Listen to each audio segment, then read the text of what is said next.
Welcome guys to video number 7. We are going to get into functions today and talk about some function notation. So just a quick little recap on what are functions and what have we seen as functions. So a function takes exactly one input, one x, and assigns it one and only one output or one y value.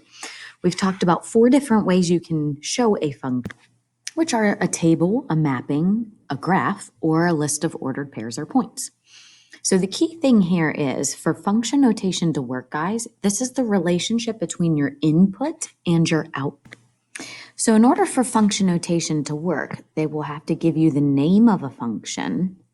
Inside the parenthesis, they'll give you the input to put into that function. And then you'll set it equal to the output from that specific input. Remember, for every one input, there is only one unique y value that comes out of that. So for example, if I say h in parenthesis 5 equals -2, then we're saying that our function is literally h. My input is the 5. And my output from putting 5 into the function of h is -2. So d of x equals 9. My function name is d. My input of my function is x. And 9 represents what I get out of my function of d when x is put in as the input.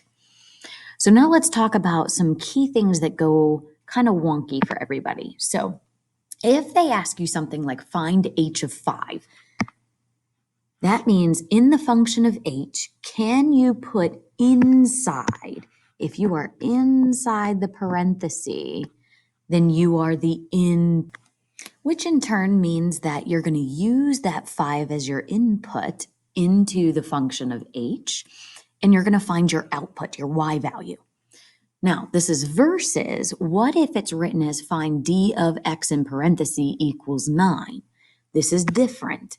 Notice I do not have anything inside my parenthesis, but I do have this equal to 9. That means I know my output. I need to find my input. So if we know our output is 9, then we're trying to find the input, x. We don't know what that is. All right, so let's do a little bit of practice here. So on your note sheet, you'll see that you are given a graph of Gulliver's movement, his distance that he's traveled from home after T hours. So this guy right here, D of 5, is 5 the input or is it the output? And I'm hoping that you'd say 5 is the input, which means we know what 5 is. It is our x. So I'm going to go over to x at 5, and I'm going to follow my function all the way up. And I'm going to find out that my output of this function is 11. All right, so same idea with d of 2.9. Since I'm inside the parentheses, that means in my function of d, go to x of 2.9 and tell me what is its output. So really, really close to 3, it looks like my output goes all the way up on my graph until I hit a level of up at 4. So that means that my distance there is 4 meters from home. All right, so now when you look at this next question, it's a little different. It says that I'm equal to 5, which means 5 is my output. So I'm going to come over to my graph, and my output is 5. So I'm going to, until I touch my function. So how far over to the right did we go? Well, we went 4 spaces to the right. Now, that's not the only point that I touched, though. If I keep going, it looks like I also touch another point up here at 5. So there are actually 2 input values at 4 and at about 8.5 that would get us an output value of 5. So remember, outputs are your y, how far up or down you go, and you're looking for the input, how far right or left I go. Okay, so same idea here. This one, I am equal to 0, which means my output is 0. So how far over, right, or left on my x would I be? So when I'm at 0 down at the bottom of my graph, that's when my x is equal to 0 or t equals 0. And I'm also a distance of 0 when I've made it back home, which has happened all the way out at 10 hours. Long trip. So based on part E here, we're saying that d of 7 equals 10, which means that in 7 hours, Gulliver has traveled 10 meters. All right, let's try another form. So if I give you a mapping of a function, can you guys answer these questions? So if I follow my input here on my function of a, if my input is 30, my mapping shows me that my output is 25.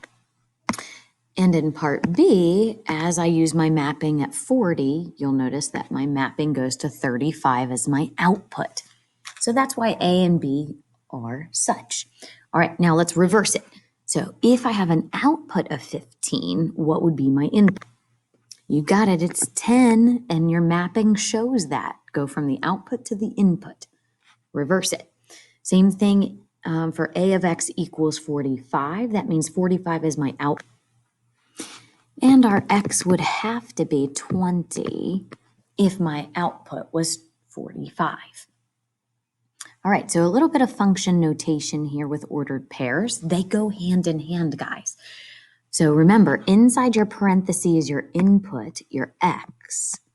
So this first guy, my input is -1, and my output is +1.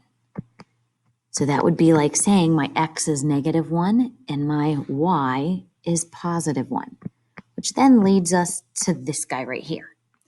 So using that idea, H of 2, 7 would map to the first point. X is 2 and Y is 7. Input of 2, output of 7.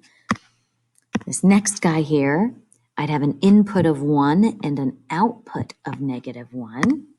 And last but not least, an input of 7 and an output of 2. Now let's hit up this last part of our process. If you're given a table, guys, you can also give me the same thing. So H of 7 is so at 7 years old, we have an output of 49 inches height as an average.